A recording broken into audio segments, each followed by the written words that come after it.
appreciate it. And like I said, when I first got on the call, I am super excited to see a lot of familiar faces. And it's also awesome to see some people who I don't know. Thank you guys for having me. And I know I was talking a little bit with some people while you were on the phone, Denise, and just trying to get like an idea of who we have here, when the events are, things like that. So I know we have like a wide array of, I'm sure there's people who have been working some of these bigger fairs consistently every year for multiple years in a row. There might be some people who are newer to key events or newer to the certain event that they're about to be on.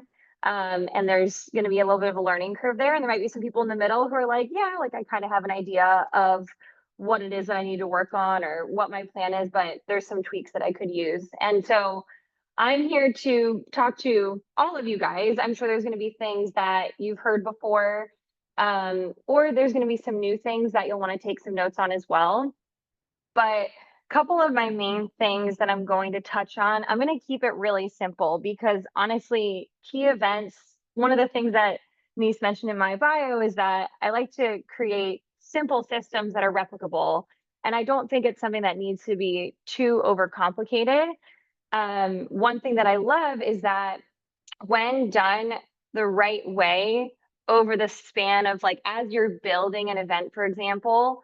So now that I've been doing the Biggie is my biggest key event. If you guys aren't familiar with the Biggie, that stands for the Eastern States Exposition, which is up in Massachusetts. That runs similar, like not similar time frame, but similar length of time as the one that you guys have in July that you mentioned. So it's like September, I don't know, 12th or something until like the 28th or 29th. I forget the exact dates off the top of my head. But something like that, I've continued to build from not being anywhere close to that area. I live many states away. And now, like last year, I did over 60 grand on the 10 shifts that I had while I was there. And so much of that was past customer business, referrals, so much that I've just built over time. And that's the power of when you do the right marketing with these big key events. Now, I want to also differentiate something in particular is that it's helpful to market to any event, not just a key event. Um, Somebody unmuted? No. Okay. So it's helpful to market to any event, not just key events. However, there are certain strategies that I use in particular with these key ones. So it's not something you're going to use for every single event. You don't want to oversaturate like a voice drop or sending postcards. Like first off, that's going to get really expensive really quick. And then it's also something that you're just going to be hammering in too much like in a short period of time. So I try and keep this to about my top 3 to 6 events every year. Some of you may have more, some of you may have less. Our main thing here that we're looking at is going to be strategy. I'm going to talk a lot about the types of marketing for the event and when to send them. I know Denise mentioned to me that you guys are required to use at least 3 different types of marketing for these key events. So we're going to talk about some of those. My big thing I'm going to spend on a lot is just proper preparation and having lists prepared and organization and all those fun things that are, it's not that fun, but they're things that are necessary that we need to do. And really just how to get the best conversion rate from some of this stuff as well. So I'll go over some different success principles, how to just really be proactive is kind of the whole idea behind this message. And some of this stuff is going to be things that you can apply towards key events or traditional events. Also, whether something is a longer event or a shorter event. I know some of us have like things that we would consider a key event that might be only 1 to 3 days, but those are things that do happen too. So I'll touch on some of those. So first, what I'm going to dive into is just laying the basics down. We're going to talk about the different types of marketing for events and really when to focus on sending those. So I'm not going to harp too much on like the ins and outs of these because a lot of you guys are seasoned reps on this call. So I don't really need to instruct you on like how to send an email or how to send a text. Although Textedly, I'm sure is making things really complicated for a lot of you guys.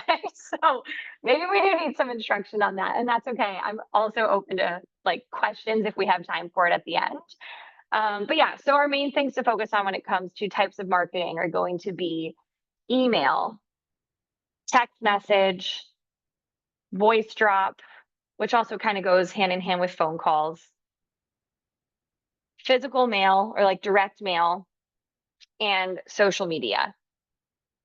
Now, you have the opportunity to use any and all of these when you're marketing for an event. What I've found is that when you combine more of these layers together, the better response you end up getting. Just because it's more touches, it's more awareness. We all know like the sayings of like, oh, people need to see things 7 times before they actually like are interested or before they click on it or all those things. So it's just more of that awareness that you're creating. Email should be pretty standard. That's something that when it's now, from what I've heard from you guys, these are larger, like longer events. So typically what I'm doing is I'm making sure that, for an example, I'll give you guys my biggie example. I send out a postcard that usually drops at least 7 to 10 days before the event. So they're getting it at least a week to a week and a half prior to the event starting. We don't always have control over the mail. So as long as I can get it there within a week to 2 weeks before the event starts, that's going to be the most ideal.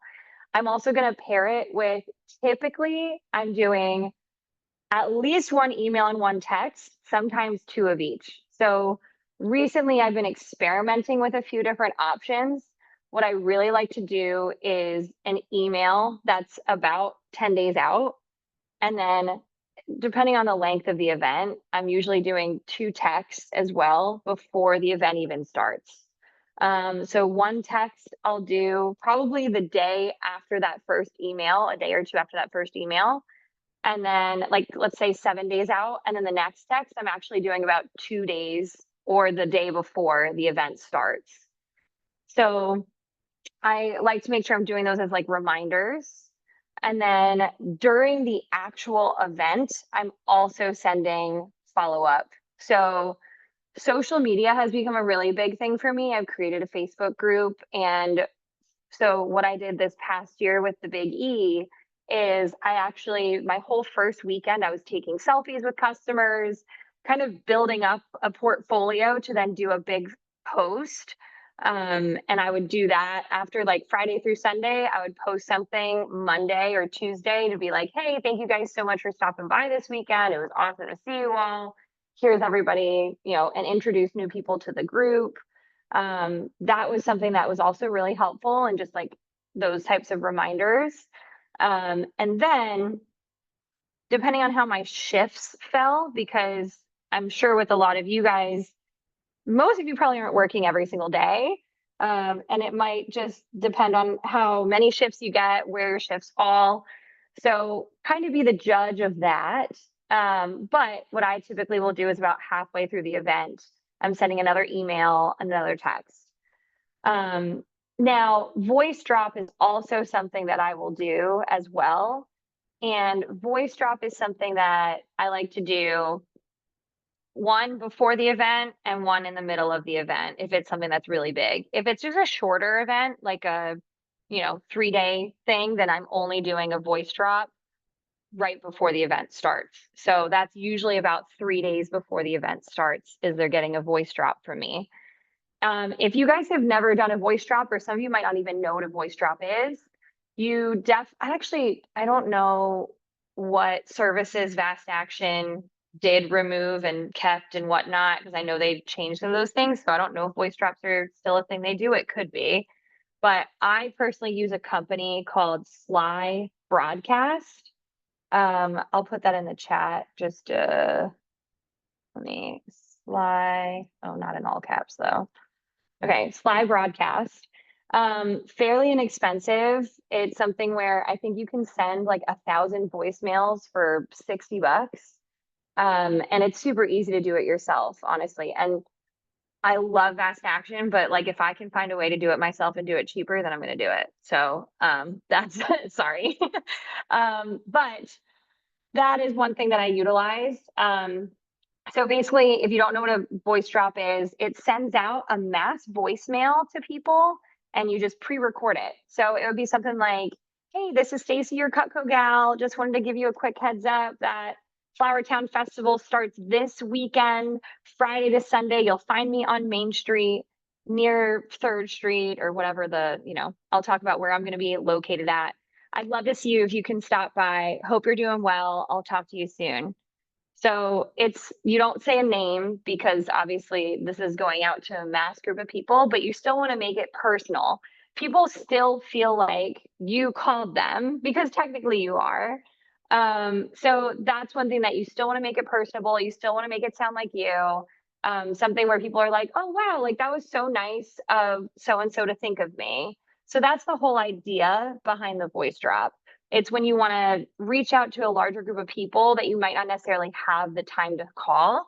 Now, what I typically do is I actually will set aside a list of people about, depending on how large the event is and what my schedule is like leading up to it, but about 50 to 100 people on what I consider a top list that I will actually call separately just to reach out to them, make sure that they're going to come to the event.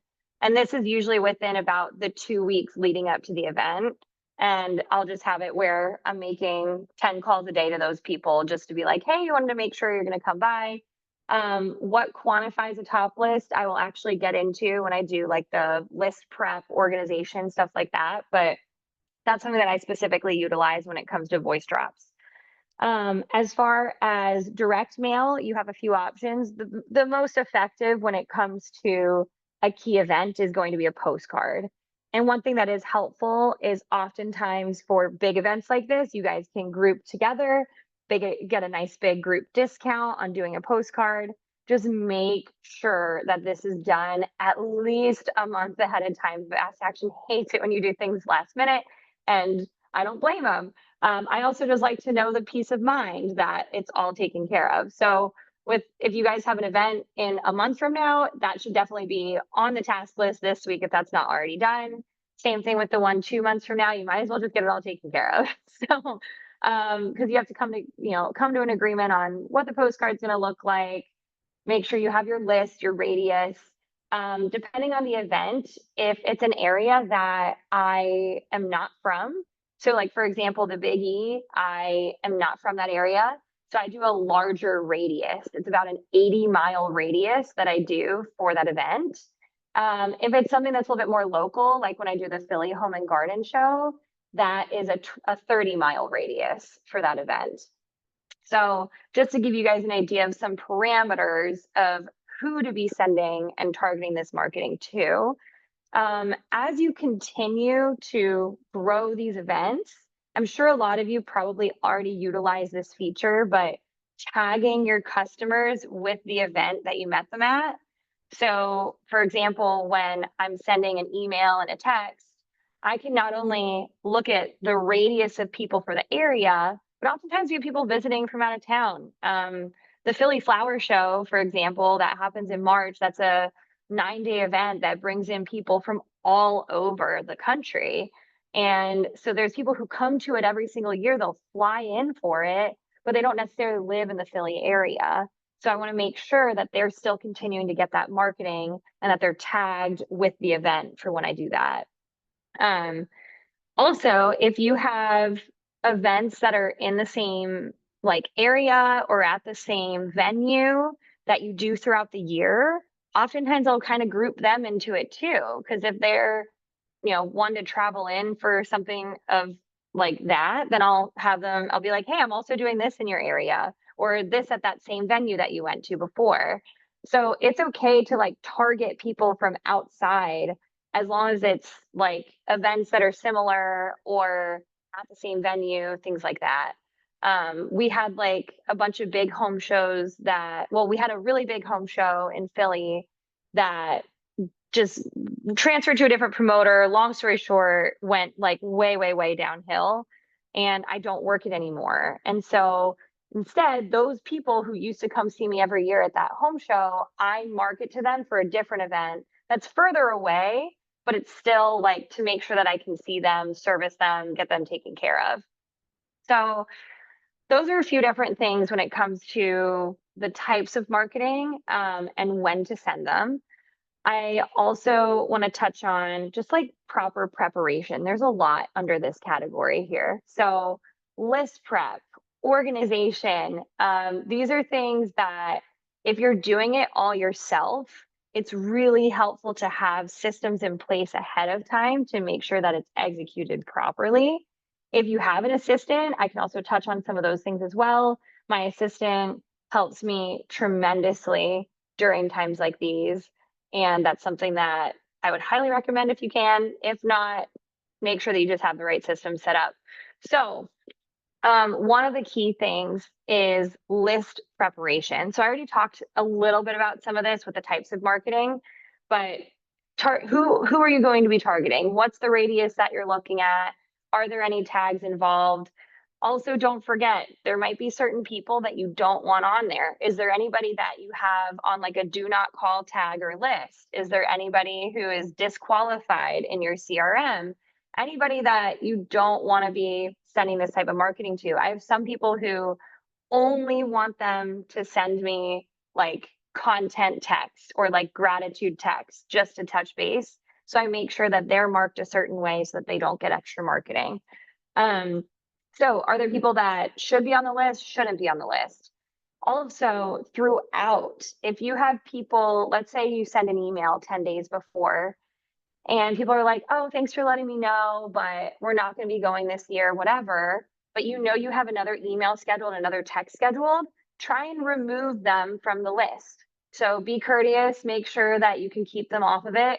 Or when it's a really long event and you have people who come see you that first weekend or throughout the event, same thing, remove them from any future marketing, reminding them to come back just to make sure that you're not sending out all this extra stuff to people who have already seen you, already told you that they're not supposed to, or that they're not coming, or if they, already placed an order, anything like that. So removing people from lists is going to be really key as well. Also, make sure that you are not letting your marketing just do all of the work for you. A lot of times we think that I can just send out an email and it's just people are just going to show up. I can just send out a text and people are going to show up, etc. That's why we do all this extra layering with the different strategies of email, text, voice drop, postcards, social media, phone calls. So I talked about making a top list for your key event. So these are people who I will specifically call and reach out to. If I get tickets for an event, they might be people who I'm reaching out to first. So some of these people could be, and I'll list a few options, people who have a wish list on file, people who have spent over a certain threshold with you. Now you can define that threshold. Some of you, it might be 1,500. Some of you might be 2,500. Some of you might be 5,000 or more. So define what that threshold is for you, and you can kind of play around with it in your CRM and see, okay, how many people does this pull up when I put this for this specific area? One thing that I also look at is if there are people who have purchased at the event multiple years in a row, or if there's someone who has placed a certain number of orders with me in a certain time frame. So like if someone has placed 4 or more orders with me since 2020, for example, those are people who maybe they're not buying a lot. They might just be buying a knife or two, but they're people who are consistent, who come and see me, who want to work with me, and I want to make sure that I'm servicing them. So those might be people who I reach out to as well, just as like a reminder. So same thing, just creating that top list and define what the number is you want on that list. So if you're going to be actually making physical phone calls to these people, it might be something like 50 to 100. Or if you have more time, you might be like, you know what, I want 200 to 300 people on this list, whatever works out best for you. and kind of treat it when you're calling them as like a check-in call. Like, hey, it's Stacie, your Cutco gal. How's it going? I'm just calling to check in with you. I'm not sure if you got the email that I sent the other day about the blank fair that's happening. Wanted to make sure. I know I normally see you there, but wanted to make sure, blah, blah, blah, or whatever it is. Hey, how are your knives doing? Do you need any service? Catching up. Make any notes in the CRM as well. If you need to remove them from marketing, you can do it at that time, same thing. The whole idea behind all of this is just creating that consistent, nurturing communication and being and executing that leading up to the event. So this is also something that if you're going into the event and you haven't been sending out content emails or text, or you haven't done service for a while or anything like that, make sure like now is the time to have these things in place. I would imagine a lot of us on here are already doing some type of monthly content, so I won't harp too much on that, but the more that you stay top of mind, the more that you keep in touch, the more value that they get out of you and the more loyal they feel to you as well. So those are kind of some of the main things when it comes to actual list prepping and organization. If there's one thing that I also have my assistant do, and this isn't specifically about marketing, but I don't know about you guys, we have what are they called? Oh my gosh, the word's escaping me. But requirements. We have a requirement for the time that we have to send in stats, for example, for an event. So for the biggie, for example, all of our stats need to be done by the next day. So like I think it's like 10 a.m. the next day. So even though we finish at like 11 p.m., stats still have to be in. So that's something that I have my assistant on deck for to help with, or something that I'm doing like throughout the event to try and keep pace of. So different systems that you're going to need outside of your marketing, make sure that this, like you want to go into your biggest event feeling like you can just, everything's plug and play. You can just show up and do what you do best. So that's where a lot of this stuff comes from ahead of time. I don't want to have to be worried about doing my stats, worried about who do I need to take off of this list? Who am I going to have to do for this? What do like all those different things? I have enough to worry about. We have long hours, we have lots to do, lots of sales to make. So it's something that you just want to make it as super simple and easy for yourself as possible. I know I touched on this a little bit earlier, but the differences with like a shorter event versus a longer event, that is something that we had let me go back to it in my calendar. So we did a key event the first weekend of April. So that's why I was late to Costa Rica. Some of you saw me there. So for example, that one is a 3-day event. It's a Friday to Sunday. How I kind of broke that down was I did a text the week before, looks like about 8 days before. I had an email go out 4 days before, and then another text the day before. And then I did a Facebook post partway through the event as well. So same thing, just with that layering, creating that extra attention around it. Something where I'm staying top of mind is the goal. So not too much that are different. It's just more so less communication, less to keep track of as well when it comes to a shorter event. Now, last couple things here. So your whole thing when it comes to your strategy is how do I get them to the booth? How do I get my target audience there in front of me? And so some of the things that you guys have heard these before, but if you can send tickets to people, whether it's sending them an email or printing them out, shipping it to them, target who those people are that you want to make sure are there. Giving them a follow-up phone call as well to make sure that they got it. If they have any questions, they know where to park. Answer any specific questions that you can. So if you guys have this event coming up in a month or 2 months, that would be honestly my biggest assignment. If I were to give you guys an assignment from today, is target who my top people are that I need to make sure show up to this event for me. And those are the people that you want to focus on, the wish list people, the top list. And when am I going to call them? When am I going to touch base with them? So again, that proactive planning, organization, systemizing it all for yourself. Those are my main things that I really wanted to cover with you guys. So I wanted to leave a little bit of time because Denise had mentioned we might have some questions specifically regarding Textedly, which I am happy to go over if that was something people had interest in, or if there was anything else specific that regarding key event marketing that we wanted to cover. Is it okay if I open it up for questions, Denise? Or Absolutely. okay. Cool. Any questions? Yeah, I have a question. Want to start off? Sure. It's about Textedly because, to be honest, I haven't even like dove into that monster yet. I've only heard terrible things so far. So I may be I basically a lot of people are telling me to switch. And before I start switching and everything, what's the biggest issues I guess people are having with Textedly? And in your opinion, is it an easy fix or is it worth just making a switch? So, full disclosure, I switched. I did the migration. Probably I was one of the first ones to migrate over, and I was like, oh my God, this is such a massive mistake.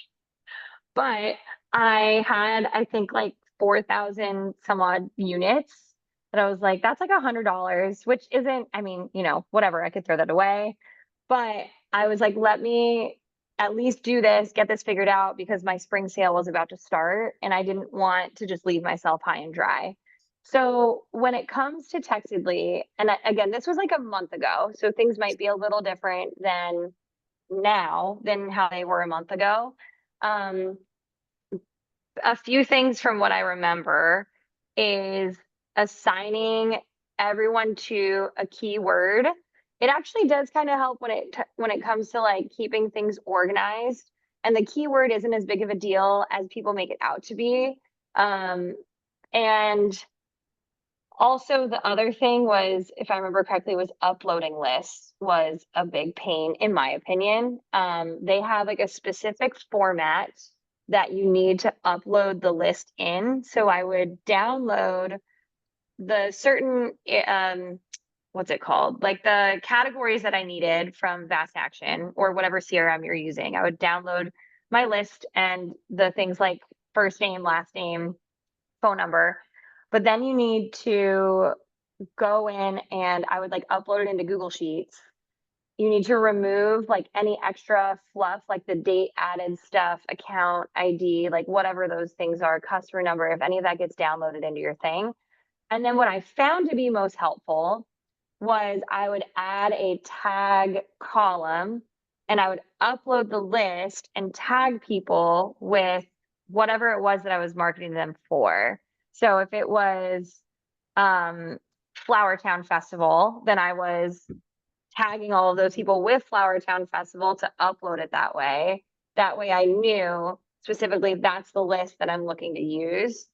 And then it also didn't make it where I had like a million different lists going on and I could easily like remove people from a text that way. I didn't like how the personalization feature, you have to purchase it separately. I think that was like $28, which is fine. It's just more the principle of I should just be able to say, hey, first name, and not have to pay for that, but whatever. And I'm trying to remember a few other things. I don't know if this is helping, Dante. Is this answering your question at all? Yeah, because I don't know anything about anything on this, so this is all new to me. So yeah, Okay. no, that makes sense though. I'm probably Yeah. just gonna make a switch, is what it sounds like. So I switched to a company called Simple Texting. It was actually recommended to me a while ago by Joshua Sizer, like well over a year and a half ago. But I, at the time, wasn't having enough issues with texting base. Like it was working for what I needed it to.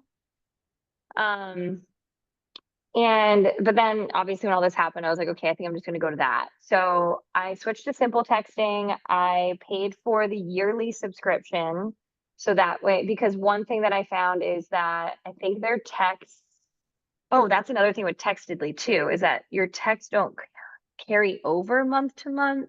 Mhm. Um, but like, I guess it was something, if you bought extra text through Textedly, I think they will go an extra 30 days or something. Like, I think they'll go into the next month. I don't know. I could be wrong, but that was one other thing. And so anyway, so with simple texting, I bought the yearly plan, so I didn't have to worry about text carrying over or anything like that. I had got 36,000 messages that I could use. And if I need to add more, I can. Um, so anyway, I don't know if that answered that question, but that was another thing that I thought of too. So you're currently using simple texting, correct? Correct. Okay. Yes. And you just, the transition's been smooth. It's pretty simple. Would you compare it a lot to texting base, just like this is the simplicity of it? That's a really great question. There's just a lot more features to it, and there's always going to be an adjustment. I think what I've learned is that a lot of what they were doing with texting base probably actually didn't uphold to the standards that they were supposed to be doing. Like one of the things that I learned since I switched was when you have the 10 DLC thing, there's a limit of how many texts you can send in a day specifically to T-Mobile customers. And once that happens, you can't send any more texts for the whole day. It doesn't matter if they have T-Mobile or not. So I learned that. So I'm telling you guys this if you do switch, because I learned that the hard way, but it actually didn't end up being that difficult of an issue. They were able to fix it for me same day. So I just needed to do an application to be able to send out 10,000 texts to T-Mobile customers in a day. And I think that application cost me like $42 or something. So, and that made a massive difference for me. So yeah, anyway, I think that was one thing. One thing I really love about simple texting is there's an app. And so when people text me, I get like a push notification. I can go right to the app and it makes my life super easy. And scheduling campaigns has never been easier. There's a link shortening feature that actually will track clicks. So I really like that too. I can track how many people are clicking within my text. Um, and just like gives me a general idea of like engagement, gives me more stats, things like that too. So yeah, I mean, there's a few things out there. I'm enjoying this for now. So yeah. Thank you. Mm-hmm. Awesome. Carlo posted a couple questions in the chat, so let's Yeah, those. I just posted them there so I wouldn't forget. Thanks for being on, Stacie. Yeah, my two questions are: do you have any tips for creating a personal domain name through, or to be able to send emails through Vast Action? That's something that I keep getting notifications from Vast Action on. I know you're not necessarily representing them, but just curious if you've done that and what that process is. And then the second question you'll see in my chat there is just what's your process in setting up a voice drop? I've never done it before. It's one of my 3 marketings that I'm going to do this year. So any tips on for a newbie would be great. Sure, absolutely. So, um, first one, tips on creating a personal domain name. I use Squarespace. Originally I had purchased my domain through Google Domains, which is no longer around. They like got absorbed by Squarespace. And it's so inexpensive. I think I pay $15 for the whole year. And that also gives me an email that so my domain is she'sgotchops.com. And so my email is stacie@she'sgotchops.com, but that actually just forwards to my Gmail. You can pay extra to have like a separate email login and all that kind of stuff, which in hindsight, that would be a little bit easier with this domain process from what I've been experiencing as Vast Action is doing this switch. So I think I pay like $15 a year. I think Matt has like the separate email, like where he can actually sign into Matt at My Knife Guy Matt. And I want to say he pays like $89 a year or something like that. I could be wrong, but it was something around that to give you an idea. And their customer service is great. I really like Squarespace. I can't really speak for anything else. I know that Matt had previously used GoDaddy and had some issues with it, which is why he switched to Squarespace, but I don't know anybody else's experience here. But yeah, so does that kind of answer that question? Or were you looking for more like, how do I come up with a name or anything like that? No, yeah, I appreciate wanting clarification. Yeah, no, that's more or less. I guess so. I've got two different domain names through GoDaddy. I have just never looked into what it takes to convert, an existing, forwarded, basically someone logs, goes into my URL and it's going to forward them essentially to my Cutco rep, website, but I don't have any sort of email system set up through GoDaddy. I've never done that. So I was just Okay. curious. So you use Squarespace, Yes. is basically what you're saying. Correct. Okay, great. And then your other question about the voice drop. So I can only speak for the system that I use, but Yeah, that's great. I can, okay, cool. So I can kind of show you guys. Has anybody here ever done a voice drop themselves? Okay, a few of us have. Has anybody ever used Slide Broadcast? Okay, that's okay. So I don't know, what do other people use? I had Vast Action do mine. I don't know what the Okay. company is that they use. Okay, that's fine. I was just curious. Okay, so to give you an idea, is it okay if I share my screen real quick?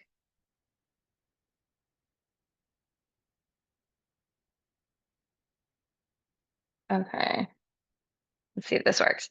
Now, again, this is just for Slide Broadcast, but so I logged into my account. Wow, I have a lot of credits in here. That's good to know. Okay, so what I do is I would create a new campaign. Well, actually, sorry, first I would create a recording. Now, this makes it really easy because I can actually call their recording center. I dial this phone number and then I record whatever I want to record. And then I just make like a code for it, like a 5-digit code so that I can know, because I'll go to my audios and these are all different ones that I've made. Now, it'll show me create a date, how long it is, all of that kind of stuff. Now, if I want to make a list of who I'm going to send it to, I would go to my CRM and download the phone numbers, specifically just the phone numbers. Now, if you have some people who have a cell phone, some people who have an office number, this might take you a little bit longer to actually make the list. So, because you need it all in one column, and you ideally don't want to send like a voice drop to someone's cell phone and also their house phone. So if you have two on file, try and just keep one phone number for the voice drop. But then once I have my list, then I can upload it into here. I can just create a new list. And so like, okay, I'll go here. Let's say I'm like spring sale 2025. And then I pop in my actual phone number that'll come up. I choose the recording that I've already done. So let's say I did that. That's really okay. Well, whatever. Anyway, I just chose that one. I'm not actually going to do this. But then I would choose the list that I already uploaded here. And then I can schedule when it's going to go out, or I can send it immediately. And then I just submit it and then it goes through. And it's that simple. That's awesome. Final question I think here is, do you have a certain amount of time that the system will allow you to send those messages? In other words, can a campaign be 3 months from now, or does it all have to be, within a 2-week time frame or something like that? That's a really great question. Let me see. It looks like I can do it whenever. Yeah, I mean, I could schedule way in advance for now. Is what it Great. looks like. Yeah. Great. Beautiful. Thank you so much for that, Stacie. I'm a visual learner, so the screen share was really helpful. I appreciate that very much. Good. I'm glad that was helpful. Yep. Stacie, I got a question. Yeah, what's up, Mel? Just curious for like your postcards and probably your emails too. I'm wondering if you do any sort of promotions in terms of like I'm blanking the word right now, but like loss leaders or any type of like first call specials, like hey, if you're like one of the first 5 people to show up or anything like that. Just wondering if you do anything different besides just like, hey, just come see the event, get 10% off or whatever. That's a great question. A lot of times I do a drawing of sorts. I haven't done anything where it's like, oh, if you're one of the first X number of people, just because it's a little hard for me to keep track of. So as much as I want to keep it simple for them, I also want to keep it simple for myself. So I just like to do certain things that'll bring them to the booth. Like, hey, if you bring this card, gets you an extra 5% off. I'm doing a drawing for $250 of free Cutco, and like I actually do the drawings, so I'm not just like saying it. Is another thing too. So make sure when you do the drawings that you actually are doing them. But yeah, those are my two main things: is like extra percentages off. You could do like if you spend over X amount, you get a free gift on your order. I've seen some people do that. I know I would do that sometimes with my malls, but those are the main things. But cool. Just curious. If I can interject for a moment, I know that Randy Jones did something to that effect that you're asking about, Mohammed, last year for the big Fresno fair. Randy, would you mind sharing just for like a few seconds what you did on your promotion? I know you had your best fair ever and sold over 50K at the fair. So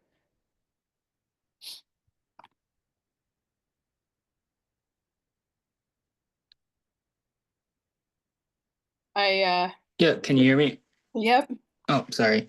Yeah, so I did basically come to the fair, enter the drawing. The first 3 people that come and see me each day get like an extra, like, simple, like basically I was doing like a sample knife. So sample knife, pillar, something extra just to get people to come to start the day off right, to get your mind right. And then from there, it kind of trickled over and like went through the rest of the day. So. Awesome. Thank you for sharing that. So, Mohammed, if that's something you want to offer and you want to be able to keep track of it, it does work. And Randy did work really well with it. So, anybody else have questions for Stacie?